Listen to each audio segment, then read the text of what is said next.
La petite fille observait en cachette son grand-père apprendre à son petit frère à jouer du siona chinois. À travers les sons puissants de l'instrument, elle pouvait même distinguer des chants d'oiseaux. Mais au moment où elle saisit elle-même le siona pour essayer, son père l'entraîna brusquement dans la chambre. Il la gronda. Comment osait-elle apprendre le siona en secret? Dans leur famille, cette technique était strictement interdite aux filles. La fillette, indignée, demanda pourquoi une fille n'aurait pas le droit d'apprendre. Alors le père l'emmena vers une table et dit, « Moi, il m'a fallu 2 ans d'entraînement pour réussir à éteindre une bougie d'un souffle. » La fille essaya immédiatement, mais la flamme resta parfaitement immobile. Le père lui expliqua que le siona exige un souffle long et puissant, une force, selon lui, impossible à maîtriser pour une fille. Puis il partit en emportant le siona de la fillette.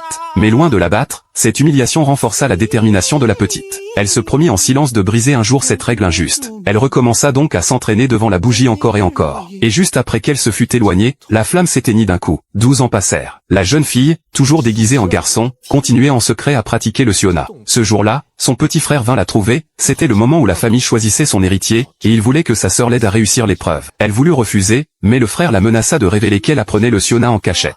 Elle dut donc accepter. Lors de l'épreuve, le frère entra subir les tests des anciens, tandis qu'elle, restée derrière la porte, jouait pour lui les morceaux. Grâce à elle, il fut approuvé par toute la famille. Mais un visiteur arriva soudain et aperçut la jeune fille en train de jouer à l'extérieur. Leur secret fut immédiatement révélé. Le grand-père la punit sur le champ, elle avait transgressé les règles du clan et devait donc être publiquement blâmée. Son père, qui avait couvert sa faute, devait également être sanctionné. Le grand-père ordonna au père de chasser sa propre fille. Le père proposa de prendre toute la responsabilité, mais le vieil homme s'en tint strictement au règlement. Le père ramassa un poignard, coupa les liens de sa fille car il ne supportait pas l'idée de l'abandonner. Furieux, le grand-père déclara, « Si tu franchis cette porte aujourd'hui, je n'aurai plus de fils. » Mais le père n'hésitait déjà plus. Au même moment, la grande plaque du clan fut renversée au sol, le frère cadet du grand-père était arrivé avec un groupe d'hommes pour provoquer un scandale. Il venait prendre la place de chef de clan et avait même amené plusieurs musiciens occidentaux pour défier le grand-père. Il annonça, si l'un d'eux perdait contre ces musiciens, le clan devrait céder la direction. Le grand-père accepta sans tarder. L'épreuve portait sur l'endurance du souffle. Le petit frère voulut passer en premier, mais il tomba face à un joueur de saxophone. Ses bases étaient trop faibles, en quelques instants, il manqua d'air et fut dépassé par la mélodie du saxophone. Sous